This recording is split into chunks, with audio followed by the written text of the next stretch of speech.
법무장관님, 네네. 이게 그 장윤기 사건, 작정한 박은정 팩폭 쏟아냈다는데? 네, 아까 장관님께서 뭐 검사들이 언론 플레이 안 하고 있다고 하셨는데 뭐 이례적인 사건은 맞습니다. 네. 장관님도 그렇게 말씀하셨고, 근데 이제 검사들이 언론 플레이하고 조선일보, 한동훈, 지금 국민의힘까지 같이 합세해가지고 똑같은 말들을 하고 있거든요. 이 사건으로요. 그런데 지금 조선일보가 무슨 얘기를 했냐면 검찰 개혁을 하겠다는 민주당이 살인자 편에 서고 있다. 한동훈은 오늘도 조선일보와 똑같은 말을 하고 있어요. 살인자 편인가. 그렇습니까? 이게 지금 수사권과 관련해서 정부는 방침을 정했고, 그렇다면은 수사기소 분리에 따라서 어떻게 이것을 건강하고 바람직하게 만들어 갈 것인가를 논의하는 자리인, 이게 지금 과거에 조선일보와 한동훈이 콜라보가 되어가지고 검찰 개혁을 바라는 국민들의 열망을 일으킨 장본인들 아닙니까? 조작 수사하고 조작 기소하고 이런 정치 검찰의 폐해 때문에 수사기소 분리라는 이 지금 검찰 개혁 국면으로 와 있는 거거든요. 지금 이렇게 부하 내동하는 검사들 언론 플레이를 장관님께서 감시하셔야 된다고 저는 생각합니다. 저는 뭐 이게 검사들이 이 사건을 갖고 뭐 한동훈 의원이나 또는 국민의힘과 뭐 소위 말하면 작당을 해갖고 언론 플레이한다고 생각하지 않습니다. 다만 이 사건이 아시는 것처럼 성취된 이후 여러 가지 의혹들이 제기됐기 때문에 그와 관련해서 조치들을 하고 있고, 저는 언론들이 집중적으로 취재를 하고 있기 때문에 나오는 거지, 제가 의도적으로 뭐 이걸 갖고서 다른 의도를 갖고 언론 플레이한다는 것은 좀 지나친 것 같습니다. 이게 이 사건이 이제 살인으로 송치가 됐는데 강간살인으로 제명이 변경됐습니다. 네네. 변경된 이제 중요한 요인들을 봤더니 경찰에서는 리얼돌에 대해서 경찰 단계에서 사진을 촬영하고 DNA 채취도 했습니다. 그리고 그 범죄 분석관이 이게 성적 목적의 개연성이 있다라고 결론을 냈고, 그래서 경찰 입장에서는 강간살인으로 송치할 수도 있었고 그냥 살인으로 송치할 수도 있었던 그런 사안인데, 그냥 살인으로 송치한 부분에 대해서 검사가 지금 보니까 이 사건이 송치 이후에 5월 22일 날 광산경찰서에서 추가적인 범행, 그러니까 범행 당일날 이 장윤기가 범행을 저지른 이 당일날 다른 강간 사건이 있었던 거예요. 네. 그래서 아마도 다른 피해자에 대한 강간과 이게 연이어가지고 이렇게 갔다면 이것은 강간의 고의가 있었던 것이 아닌가 해서, 그래서 그 추가적인 사건을 검사가 송치받아 보니까 종합해서 이것은 강간살인으로 판단을 했던 것 같습니다. 그래서 여기서 좀 아쉬운 것은 광산서에서 여청계에서 아마 그 강간 사건은 수사를 했던 것 같고요. 이 사건은 강력에서 했습니다. 그 두 개를 같이 했다면 경찰에서도 강간살인으로 송치를 하지 않았을까 이렇게 생각이 됩니다. 그리고 또 하나 아쉬운 거는 뭐냐 하면 이 사건은 경찰이 분명히 잘못했습니다.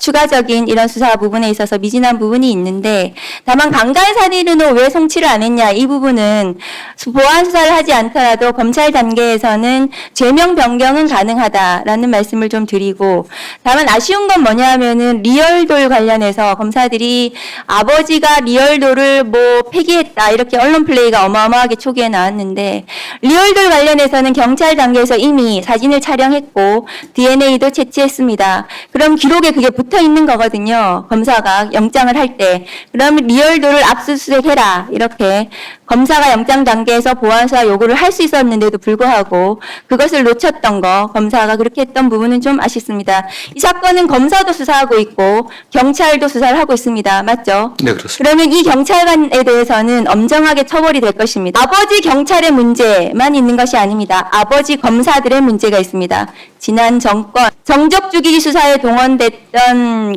범죄 검사들의 조직적인 범죄에 대해서는 단 한 명도 처벌받지 않고 있습니다. 장관님. 맞습니까? 검사들은 지금 오늘도 나왔는데 특검에서 검사들은 내란가담 정황까지 지금 확인되고 있는 상황에서도 검사들은 단 한 명도, 이 정부가 출범한 지 1년이 돼가고 있는데도 단 한 명도 처벌받지 않고 있습니다. 그런 구조적인 문제를 해결하자는 것이 검찰 개혁입니다. 저는 그렇게 생각합니다, 장관님. 그래서 이 사건을 가지고 검사에게 수사권을 주는 방식으로 문제를 해결해서는 안 된다. 선진국의 모든 나라들이 경찰 수사의 문제점을 1분만 더 주십시오.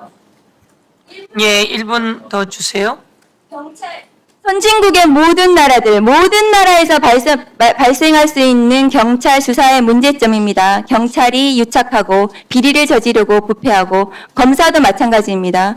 그 문제를 검사에게 수사권을 주는 방식으로 해결해서는 안 된다. 만일에 그것이 해결책이라면 다른 모든 선진국도 검사에게 수사권을 주는 방식으로 그 문제를 해결할 것입니다. 이 사건은 그렇게 논의가 되어서는 안 되고 이 사건이 처리되는 모든 과정에서 드러나는 문제점, 행안부와 법무부가 그 문제가 다시는 되풀이되지 않도록 다시는 억울한 죽음에서 실체 진실이 제대로 발견될 수 있도록 법무부와 행안부, 검, 경이 모두 다 합심해가지고 대책을 마련해야 되고 이번 형사소송법 개정 과정, 검찰개혁 법안 과정에서 촘촘히 두텁게 그 제도적 장치를 마련하는 것이 저는 올바른 결론이라고 생각합니다.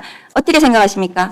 그 의원님도 아시다시피 이미 검찰은 수사 권한이 없습니다. 이미 수사 개시할 수 있는 권한, 인재에서 수사에 착수하는 권한이 없습니다. 이미 뭐 공소청, 준수청 만들어졌고 없는데 다만 1차 수사기한 그 경찰이나 중수청이나 어떤 국가수사본부나 1차 수사기관의 수사 결과에 대해서 그냥 단순하게 기소할 것인지 아니면 거기에 대해서 부족한 점들은 어떻게 검증할 것인지 이런 문제도 좀 남은 것 같습니다. 그 과정에서 피해자의 보호가 좀 소홀하지 않게 해야 된다는 게 제가 일관된 주장이었던 것이고요. 그다음에 장윤기 관련 사건에서는 의원님께서도 여러 가지 말씀하셨지만 저희들이 보고받은 바에 의하면은 검찰 단계, 경찰 단계에서 제대로 처리되지 않고 검찰 단계에서 보완했던 사항들이 11개나 됩니다, 이게. 한두 가지가 아닙니다. 그래서 뭐, 장윤기 승차 내부 블랙박스 SD 카드 문제, 아버지 집 압수수색 해갖고 찾아낸 것들, 장윤기 1년지 통신 조회한 것들, 그 다음에 카드 넥 해갖고 사용한 것들, 그 다음에 화물트럭 블랙박스 확인해갖고 뒤에 문 열어놨던 거, 이런 것들이 한 10개 이상이 됩니다, 사실. 그렇기 때문에 이거는 뭐 저희가 언론 플레이를 갖다가 검찰이나 또는 광주지검에서 한 게 아니고 올라온 사건들이 의심이 됐기 때문에 의원도 지적하신 것처럼 처음 수사했을 때 약간 프로파일링을 해보니까 그런 의심도 된다고 했기 때문에 면밀히 본 겁니다. 그렇기 때문에 이걸 갖고서 뭐 검찰에서 이 사건 하나 강조해 갖고서 다른 의도를 갖고 언론 플레이를 한다. 이런 오해는 좀 안 하셨으면 좋겠습니다. 예, 수고하셨습니다. 말씀처럼 피해자가 있을 때 총동원해서 그 범죄자를 잡는 역할들이 필요하고요.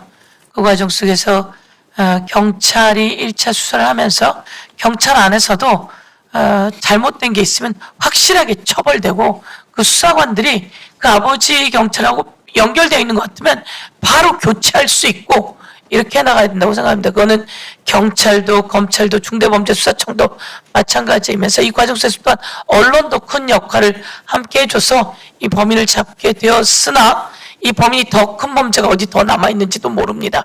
저희들이 그것은 총동원되어서 하늘에 간 우리 그 여학생은 말이 없지만 너무 가슴 아픈 일이고 그 유족은 아주 영원히 가슴에 한이 맺힐 겁니다. 그 한을 대한민국과 국민 모두가 아파하고 있는데 그걸 풀어낼 수 있게 저희 법사위와 행안위 등 모든 직역이 다 그 역할들을 함께 해야 될 거라고 봅니다. 다음은 김동아 의원님 토론해 주십시오. 여러분은 어떻게 생각하시나요?